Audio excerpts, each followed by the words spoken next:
Okay, I started recording, so let's go ahead. People can join as they do. Welcome to the provider information sharing session for October. And you are here with the training team, myself, Kara, Damon, and Cassandra, and with our care coordinator liaison, Kat.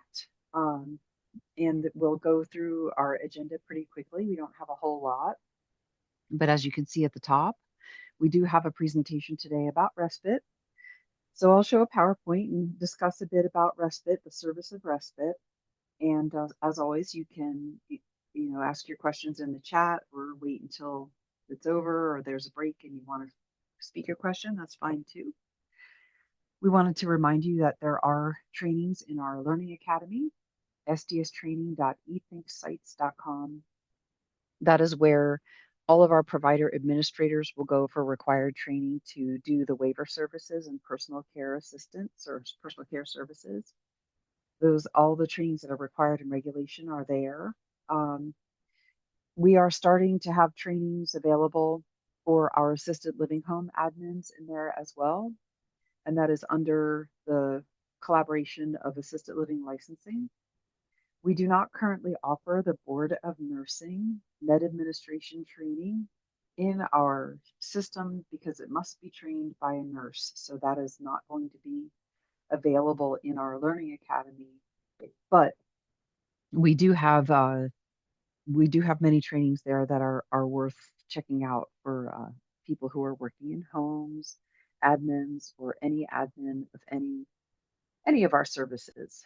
Um, and we also do not have a provider info share in November.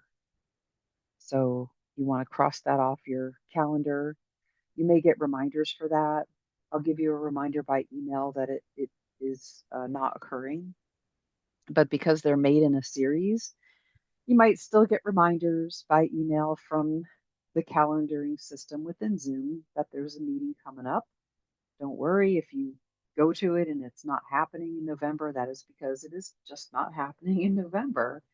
So it does happen sometimes that our schedule gets really full and we're working with other things. So, okay. Just as a reminder, too, we'll send you all the presentations that we show, including the agenda, by email. We'll send you a file for that. And we do record them and put them on our YouTube site, which is in the link to it is in the document, the agenda document. So you should be able to find it. YouTube training right there and our YouTube channel. Mhm. All right. So let me grab my um, respite presentation. It might take me a second here, and we'll get started on that discussion.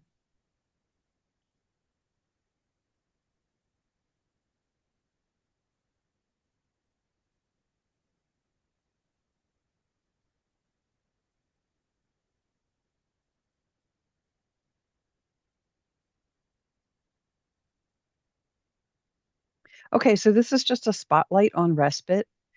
It's a very interesting service. It's unique in many ways. Some of us are providers who may be providing respite, and some of us are care coordinators, may be requesting respite for people served. So, this is a refresher about respite and a nice look at the regulations and the intent of the regulation of respite, intended to give you better info to answer questions or to ask better questions about respite.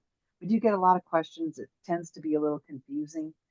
And you'll see that the regs do kind of have a convoluted way to them, but that's okay because we're going to have a couple learning objectives. We're going to define respite through the regs and the intent of the reg. We're going to look at the regs and discuss their intent, and we're going to address some common questions and thoughts about respite. Now, if it looks like there's going to be a quiz, it's because this is also available in our Learning Academy, and it does have a quiz, but don't worry because this isn't a quiz.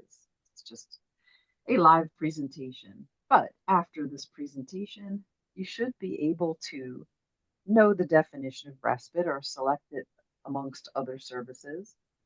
Um, You should be able to identify its purpose. You should be able to select or state two conditions in which respite is unavailable and select one condition in which respite is available. As you know, our regulations do have exclusions where one service is not available with another. Some of them are related to age of the person. Some of them are related to services they already have. Some of them are related to both. So when we say respite is not available with group home, for example, that means that a person who has group home does not have a primary unpaid caregiver. They live in a group home, which is all paid care.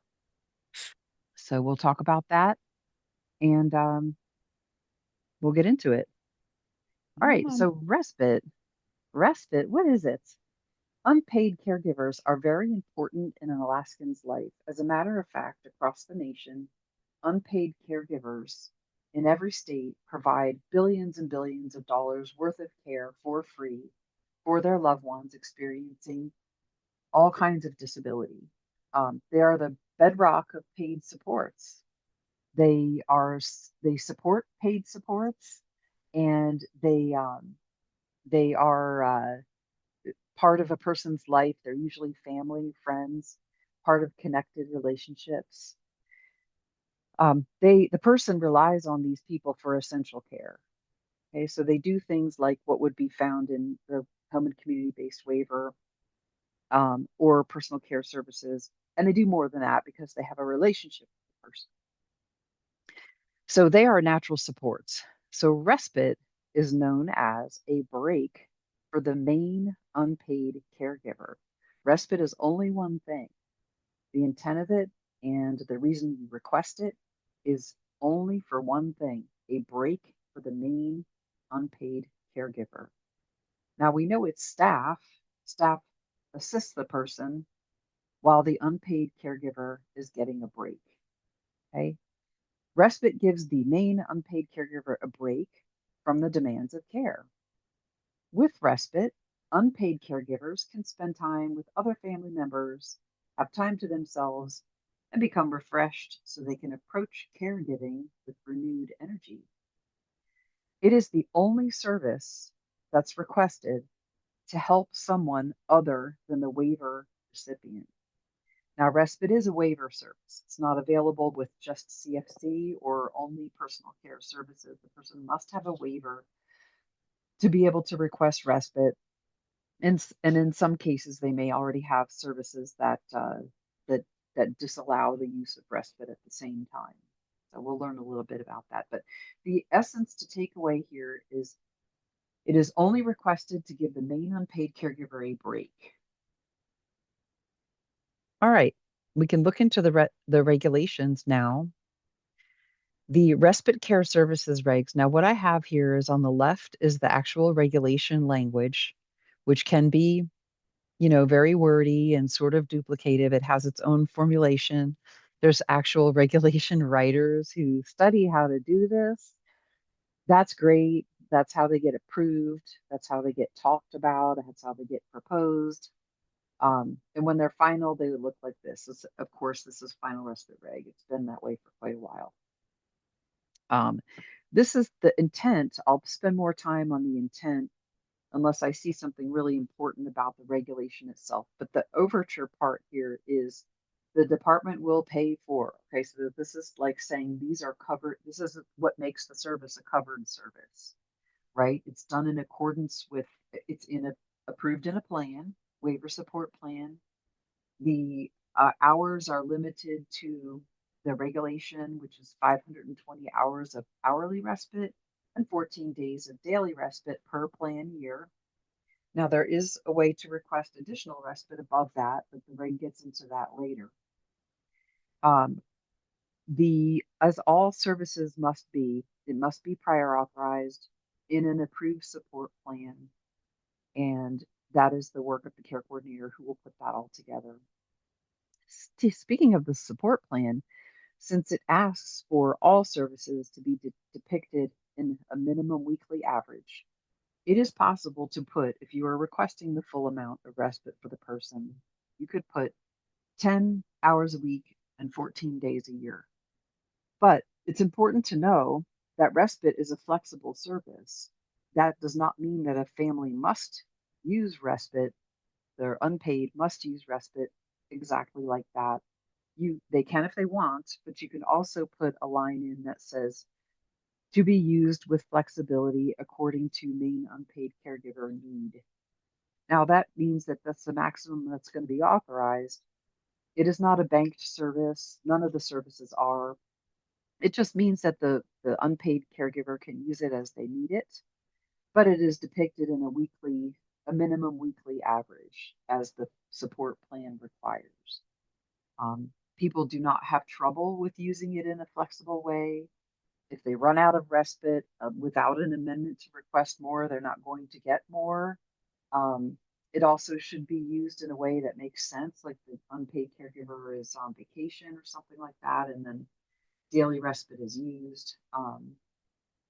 But it doesn't have bankability, yet it is flexible. All right, respite services. Um, there are conditions of participation for every kind of provider that does the waiver services, with the exception of licensed medical professionals who may provide waiver nursing, like specialized private duty nursing or intensive active treatment. Those folks' licenses cover their compliance. So we don't have separate conditions of participation for them. But if you're certified to do it, then you're going to be having conditions of participation to adhere to. All right. So the intent of this statement is that since respite is a break for the main unpaid caregiver, sorry about that. No, I'm going ahead. Let me go back. Within the limit of respite, we would want to request an amount of respite that matches the caregiving duties of the unpaid caregiver. So this means that the support plan will include a description of what tasks the respite worker will do while the unpaid caregiver gets a break. All right. And the statement at the bottom is a lot like what we said before. Respite is requested using a minimum weekly amount. It can be used when the unpaid needs a break. Okay, so there's different kinds of respite. This is talking about hourly respite. It doesn't have it in the title or anything, but it's addressing hourly respite. And you can tell right here where it says for hourly respite. These this is these are the places that hourly respite can happen. Okay, it can happen in the recipient's home. It can happen in a respite worker's home. It could happen in a licensed facility in D1 of this section, which is another section we're going to get to, which talks about how respite could be used um, in a in an intermediate care facility or in a nursing facility, but only as a last resort. It's really there to widen the scope of respite reimbursement for our communities where there are no other options for people, and they may be able to access respite at a facility like that in the event that the unpaid caregiver cannot, help the person. It is not a regular situation by any means. Um, in 19 years of working with this waiver world, I have not heard of I haven't helped a situation or been involved in a situation where respite was happening in a facility like that. But it is there so that in the event that an unpaid caregiver lived in an area where there was nothing else available and it would be only the hospital, or the person's needs meant that they only can be served in a hospital safely, it could happen. And the regs allow it. Um, and then it says another community place if safe for the person and their needs are met. So hourly respite just needs to happen in a place that makes sense, where the person is safe, and it's depicted in the plan, and we get a chance to review it and approve it. Okay, so this part is talking about daily respite, and you can see the first line says daily respite. So these are the places where daily respite can happen. Now, daily respite is a 24-hour period, which includes, or actually a minimum of 12-hour period, up to 24-hour period, which includes the person's regular sleep time. So if a person has respite of 12 hours or more, it is a daily respite day. And if it includes their regular sleep time, it is a daily respite day. If it is less than 12 hours, doesn't include their sleep time, then it would be hourly respite. Now, the strategy here for the care coordinator is to advise the family on how respite is used so they don't really run out of the hourly respite. Um, but in any case, daily respite can happen in a licensed facility, in the person's own home. It can happen in a licensed facility, meaning a licensed assisted living home or a group home or a family home. Now they must be licensed to care for that population. And the license has to match, but it can happen there. A family hab home can have respite, including daily respite, so the family hab home can get a break from the care of the person in their family hab home. Likewise, family hab homes could provide respite, but the family hab home cannot bill family hab on the same day that the provider is getting respite. So they're not going to switch people and say, well, you go over to this home and you come over to this home. It's not allowed to happen on the same day. Respite may happen in a licensed facility, but in this regulation, it says that this is not institutionalization. This option is there to prevent the risk of institutionalization or a respite stay, like I was talking about. Um, it is a temporary stay in this situation in a facility under urgent circumstances where there's no other way to meet the need for respite and the need for the needs of the person. Okay, so respite care hourly limits are addressed here. We're back to a little bit more definitions around what that looks like. Okay, so we've got respite limited to 520 hours per plan year, 14 days of daily respite per plan year. Now, to request more, it is possible to request more, but the plan must show how more respite is needed to prevent institutionalization of that person. How will having more respite keep them out of a facility? That is what the plan must show. Daily respite is 12 hours or more of respite, regardless of the number of providers who provide it. And this time includes the recipient's regular sleep time. In some cases, a main unpaid caregiver may be actually a paid provider of other waiver services and or personal care services to the recipient. This caregiver who is paid for other services can receive respite. They can, even though they're a paid caregiver. They are not providing 24-hour care because that is not authorized when a person is living with a main unpaid.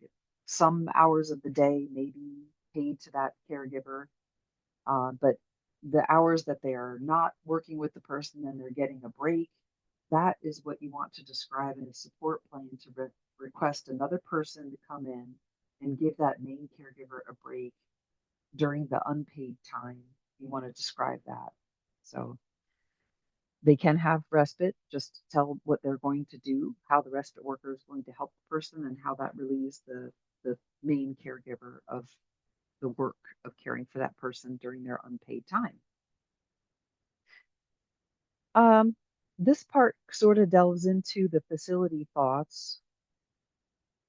An unpaid caregiver may get respite. Let me try to move things around here so I can see a little better. They may get respite while the person has a temporary stay in a facility. This is to meet certain relatively rare urgent needs when there's no other option. For example, an unpaid caregiver may be providing care to meet needs like they do in a nursing facility. So there might be an unpaid caregiver who's doing nursing care that they know how to do and have been trained to do for their loved one. Um, or perhaps an acute care hospital. Maybe that caregiver cannot provide that care for a period of time. They need a break. Something is happening and they're unable to do it. But the care needs to be given like it rises to the level of a facility or acute care hospital care. So that might be an instance in which some respite could be authorized to happen in a setting like this. There is no ICF, Intermediate Care Facility for Individuals with Intellectual Developmental Disability in Alaska. But these circumstances may arise if a person is choosing ICF care outside of Alaska. There may be some situations where there's a main unpaid caregiver with them during that time or during a transition time, and that unpaid needs a break from the care of that individual, and it needs to happen in the ICF that they're authorized to go to, which is also, again, a very, very rare occurrence regarding the number of people we serve. There's only a handful of people that are, served out of state, and that's all by authority of authorization of SDS and behavioral health working together. But again, this is it's to widen the scope of respite in the spirit of helping the unpaid caregiver preserve themselves so that they can be there for care and during those transitions and things like that. An unpaid caregiver can get respite if the recipient stays in a licensed assisted living home or another family have home or a foster home. Now, this would be a lot more familiar. Some of our licensed homes are also certified to provide respite. So there may be situations where somebody gets respite in a home, in a licensed home here in Alaska. More common, much, much more common than the facility language. Okay, so respite is not available to relieve paid care of other paid providers of Medicaid services, except for the provider of family home habilitation. Um, the department will not pay for oversight for other minor children, right? So respite is not available to provide oversight to any other children in a home. The best guideline here that I can give is that we should be requesting respite in the support plan for each recipient who has an unpaid caregiver who needs a break separately. So there isn't a category of group respite. Like if there are two waiver recipients in the same space that need respite, we often get the question of, is there group respite? There is not. So we should be requesting respite separately for each person. The person who has an unpaid caregiver, then follow the rules as we stated, describe what is done for that person that the caregiver would be getting a break from. Respite is not paid at the same time as any other waiver service that includes care and supervision of the person or personal care services. So respite will not be paid at the same time as any of those. It is possible for respite to happen during the services of chore, waiver transportation, and waiver meals. So if a person is having a chore worker come, they could have a respite worker provide respite and a chore worker provide chore. Same thing with waiver transportation. Maybe the person is accompanying them during transportation and it's or they have transportation and the respite worker starts working with them when they come home and that type of thing. Waiver meals, they could have home delivered meals or they could go to a center to have a congregate meal. But it says the worker providing the services cannot also be the respite worker. So they're not doing two things at the same time. It's just one service, respite, and then the other service is happening by other workers are providing that. Hourly respite is not available if the person has residential supported living. It is also not available if the person has group home and because it's duplicated, they don't have an unpaid caregiver. Okay, so respite has a family directed category, and there's quite a lot of regs around this. It's very interesting. Family directed respite was created to give families the option of identifying a worker who could care for their loved one and connect them with an agency which is certified and enrolled to provide respite. The agency would hire and pay the worker, but the family refers the worker to the agency. They train the worker and give the worker the schedule that they are to do the respite service. This is available to CCMC or IDD waivers, and the person must have an unpaid caregiver. The support plan must have family directed respite approved for it to be family directed respite. Um, More about family directed. There are rules for the agency which offers family directed respite. It talks about having an agreement, a letter of agreement acknowledging responsibility of providing family directed respite. That should already be on file for all of our agencies that do provide it. If there's a new agency that you're working with, or maybe a care coordinator is working with, you can always ask. They may have to get a reminder to file a letter like that. It's okay to provide it to the care coordinator to include in the support plan. You would have to ask the respite agency about that if you're working with family directed respite. And most likely they already have that because they've been doing it for years. The respite agency must comply with home care provider laws, including the background check. They must ensure that scheduling and direction of the family directed respite is compliant with all employment law, tax code, and protection of children and vulnerable adults. So people have to have a reasonable schedule. They have to be paid OT if they work OT. It all has to be agreed ahead of time. They have to person it's taxable income, so that has to be set up. That's done through the agency. The respite agency will take care of all those things and make sure that the individual doing the work is aware of reporting uh, around protection of children and vulnerable adults. That will all come through the agency's responsibilities. More about family directed. This is talking about claiming for the family directed respite care, um, training for that family directed respite worker. It says the intent is the agency employs the family directed respite worker. Primary unpaid caregiver trains the worker about the care they will be doing. And there are further rules for the agency found in the Respite Care Services Conditions of Participation. They're also referenced in regulations, so they are regulations. So when you're looking at regulations, it's always a good idea to also check the conditions of participation for that service you're learning about in that reg, just to make sure you have the whole story of what the requirements are in regulation. This is talking about the timesheet of the family directed worker, so respite worker. So the unpaid caregiver who's getting that break signs off on the family directed respite worker's timesheet. The unpaid caregiver also provides a written statement that they understand the risks they assume with family directed respite.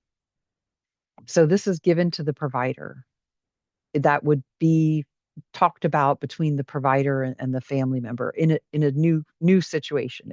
If you're working with someone who already has that, again, it's probably already on file. But to comply with regs, that would be in place.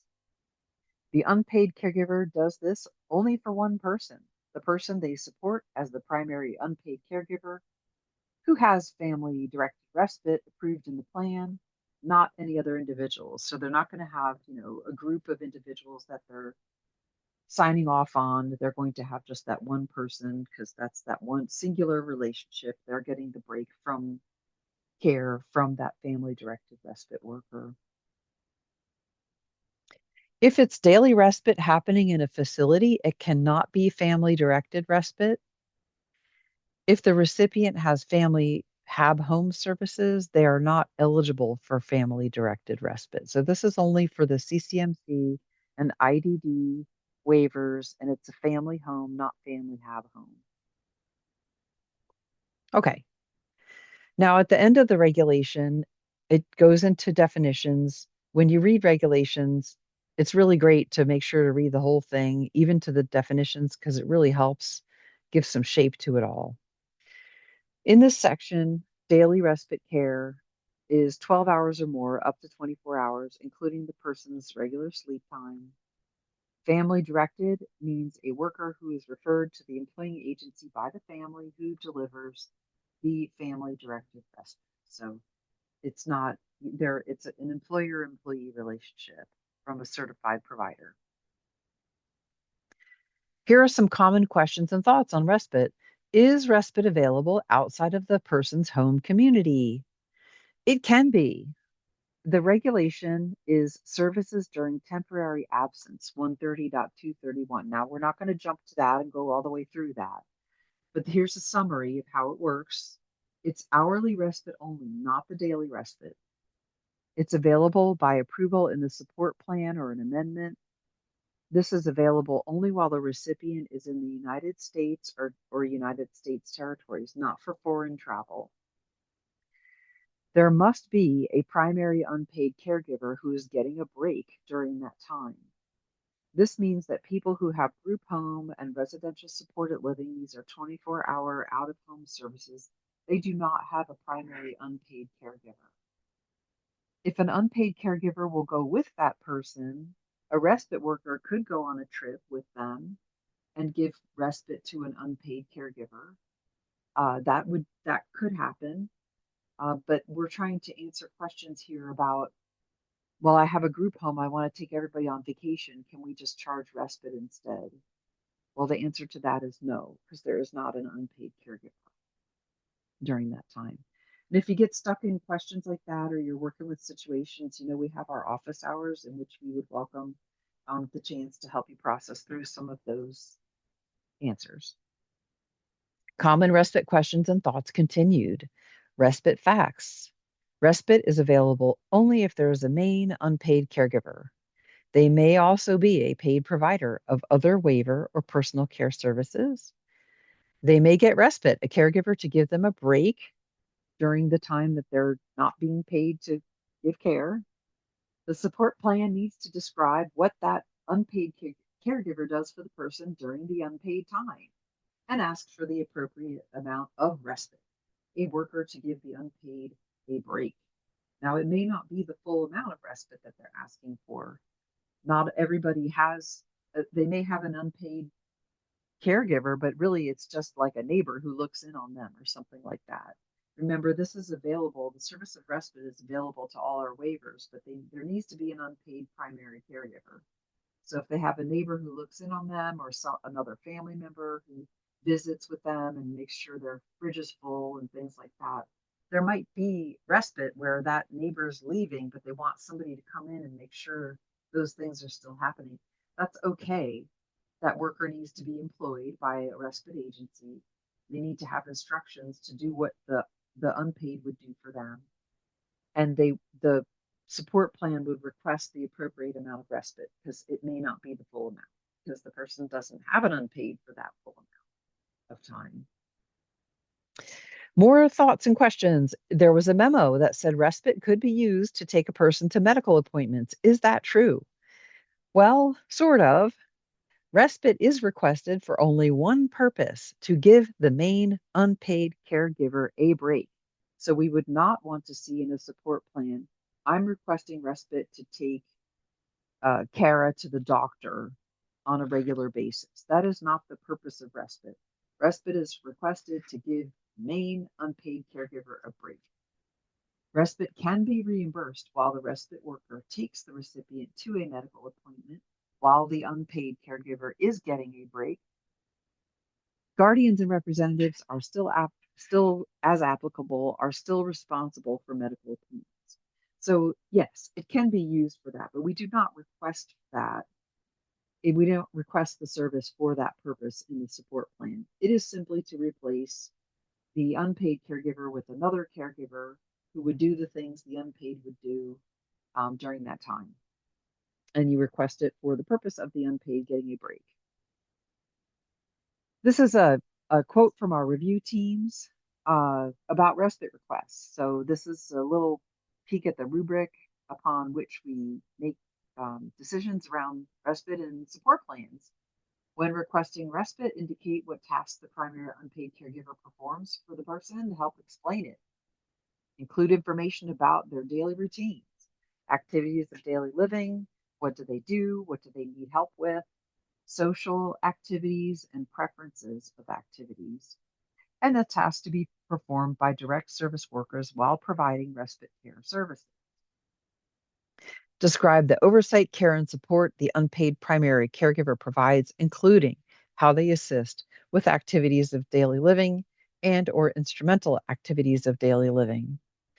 Make sure to identify the name and relationship of the primary unpaid caregiver so we know who that is, what they do. Some more common questions and thoughts. Respite used to be unavailable to allow the unpaid caregiver to go to work. Is that still true? So this presentation has reviewed current respite regs. Again, respite is requested for only one purpose, to give the main unpaid caregiver a break. We have reviewed the current regs, and you can conclude that respite regs no longer say it is unavailable if the unpaid caregiver is working during the respite time. So again, you are not requesting it so the unpaid can go to work. You are requesting it to give them a break, but nothing in regs say they can't work during that time. The regs do not legislate an unpaid caregiver's, time. We legislate waiver services. All right. So it's an important distinction. Respite is a waiver service available to all waiver types. The recipient must have a primary unpaid caregiver. Respite is not available if the recipient has only state plan personal care services. They don't have a waiver, they're not going to get respite. Respite is available to the family hab home provider so they can get a break, but this can be done only with respite, not family directed respite. In summary, respite is an important service, giving the main unpaid caregiver a break from the demands of care. Because of respite, unpaid caregivers can spend time with other family, have time to themselves, and become refreshed so they can approach caregiving with renewed energy. Respite is very unique because it is the only service that is requested to help someone other than the waiver recipient. And if you need help with a respite case, we would love it. You could email us about that or come to our office hours and help us understand what you're facing so that we can process that through. We love to do that. We are here for you. And that concludes my presentation on respite. And I'm going to go see if I have questions in our chat. Okay, comment says our local large assisted living home has daily respite and people on waiver have used it. And I think that's wonderful. It's really great. Often I wish that communities would have, some respite homes where, it's authorized for respite and maybe they schedule it out. Maybe the people aren't there every day. They don't really live there, but they get to stay there on a semi-frequent basis and they get to know what it's like to be there. Maybe they schedule it out with other families. Maybe there's like a one home and there's like a bunch of families that live in that community and they all kind of agree that well, we're going to go away at this time and we want to use the home at this time and at that time, the other time. It can be extremely valuable. I know you probably noticed how lengthy the regs are around respite. I find it really interesting because it's one service that helps to support the main unpaid caregiver who, by statistics, which I don't have handy, but I can find them, provides the most care of people across the nation. And there's really very little out there to support the main unpaid caregiver. And as our population ages and the unpaid caregivers become more important, I think respite becomes more important. So it's worth it. It's worth the inquiry to help a mean unpaid caregiver get that respite if that is appropriate and I don't like that word, but if that is what would work for them. Okay. Can someone with a group home waiver service have 351 days of group home and 14 days of respite? So this is a great question. Um, I'm going to say that that has to be depicted in the support plan, but there must be an unpaid caregiver during those 14 days. They must have care from someone else. And the support plan can't, they would probably need to remove, like if they ask for 365, they need to remove those days, tell us who the main unpaid caregiver is, and tell us, what that relationship is. Now, it's not really going to fly if it's group home staff. You know what I mean? Because that's not an unpaid caregiver. We're talking about family people, home caregivers, people who are not employed by the agency, being the unpaid caregiver. So that they can, with limits, is my best answer there. Can daily respite performed in the provider be performed in the provider's home or a relative's home? No. Daily respite cannot. Only hourly respite could be in the provider's home or a relative's home. Daily respite must be either in the person's own home or a licensed home like an assisted living home. And the licensing has to match the person. Like you can't have a person go who's an adult go into a home licensed for children. So it needs to match the population. Good questions. Okay. Again, it's just again the essence of it is that there's a main unpaid caregiver, and that's going to be your family, your friend, your auntie, your sibling, somebody who's providing care for that person who's not an employee of an agency And providing they don't have to live in the same home to right. do it, right? There's nothing that Good point. says that person, like you say, it could be a neighbor, it could be somebody who regularly provides unpaid care. They don't Exactly. have to live in the same home, right? Yeah. Exactly. They You can't do be not. fun. You're right. Yeah. It doesn't have to be like a live-in person. Like I said, there's lots of people, especially with our elder community, they have somebody who knows them that comes over, or they come over and bring in their mail, check on them, bring them a lunch, sit with them, have a coffee, have a sandwich. It's something that's really like they look in the fridge and say, wow, it looks like your eggs are rotten. Let's get rid of those. Like people can't smell them anymore. They're helping. This people are helping. It's casual. They don't super define the relationship, but it's somebody they rely on for essential care. I would call that essential care if I'm, coming in and cleaning the bathroom once in a while or just making sure everything looks okay, making sure some stuff's not leaking, and spend some time with that person. That would be typical roles of a person that would be an intermittent respite provider or like not the full amount, of respite. It could be that. So yeah.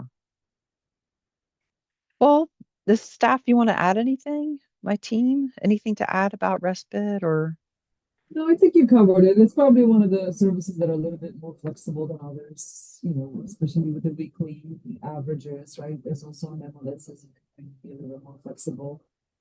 I've seen daily respite used as a way to be trying out a group home. So if a group home is also licensed and certified to provide daily respite, I have seen plans where the person can use as a daily respite in a group home to see if maybe they like the group home true. at some point. So we've seen that there's a little bit creativity. You can kind of be a little more creative with daily respite, with a respite period about what you can do with it and where you can go. It's not a HAP service, right? So there's necessary goals attached to that. So there's a little bit more leeway with what you can do, like what the person wants to do, and what the respite looks like. The respite could be just the DSP going into the person's home so that the caregiver can leave the home and do something, run errands or do something like that. So there's a little more flexibility with that service.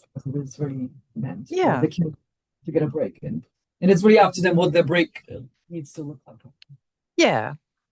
So, Yeah. Well, I encourage you to use us as your resource if you're in the respite kind of mood and you have questions about it, or you have a case or you have an idea or something like that, you could you could you could email us, come to our uh, our sessions if you want. Here's a good thought. How much contact do they need to have? Once a week, once a month to be considered an unpaid caregiver? For example, a pastor or church member visits a recipient and helps them with various things. Would that be considered an unpaid caregiver? Yes. I mean, there's no minimum. There's maximum all over the place, as you saw in the regs. But I've worked with a few people. I worked with one person I'm thinking about in particular who really their church was great. They had a like an outreach ministry where they would go visit people, and they characterized it as visiting people who were homebound. And they just really would like visit and read the Bible and do things like that and just make sure the home is like clean. And if they would help them dust a little bit and make a sandwich and those types of things, and bring them something. Sometimes they bring them a cake or something to eat. It was very casual, but that would be the person loved it.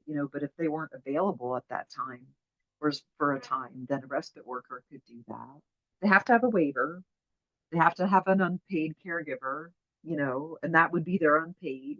They would be like kind of an independent person, living on their own with the waiver. Remember, if they just have personal care services and not the waiver, they're not going to have respite because respite is strictly a waiver service.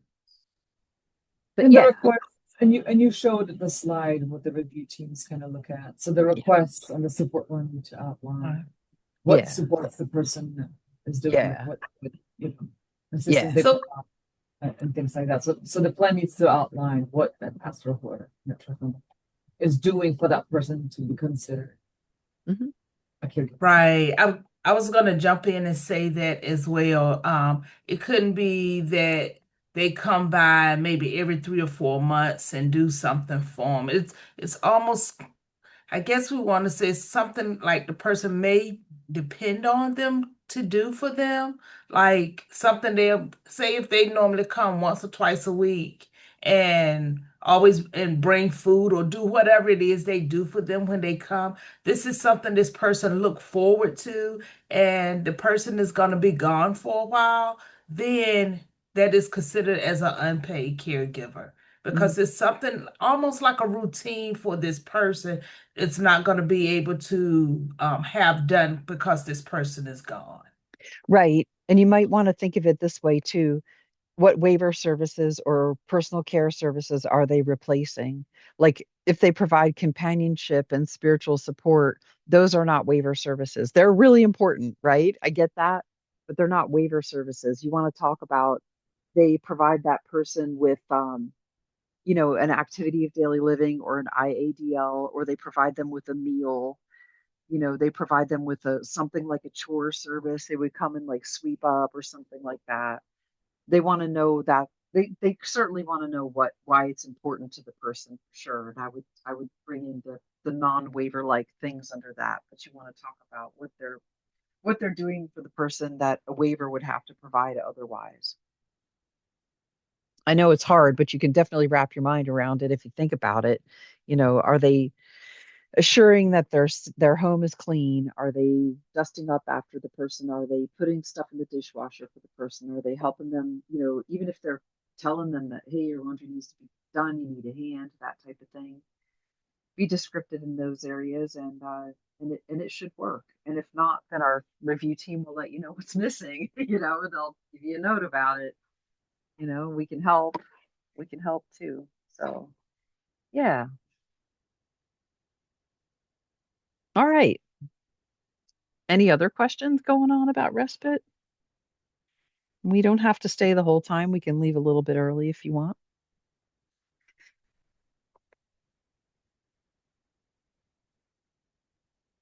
Okay. Well, I don't see more, but that's okay. Thank you so much for coming to our presentation about respite. And we'll again get back with you and give you the link to the recording and the materials that we showed. Um, and please come back to our next presentation. It's October. We don't have one in November. Come back in December to our next monthly. In the meantime, email us anytime. If you're stuck on something, you don't have to be a care coordinator to email us. You can email us as a provider. We welcome all provider types reaching out to us and come to our office hour and things. Okay. And the office hours are listed on the handout I'm going to give you if you forgot. So, all right. Well, go ahead and have our session and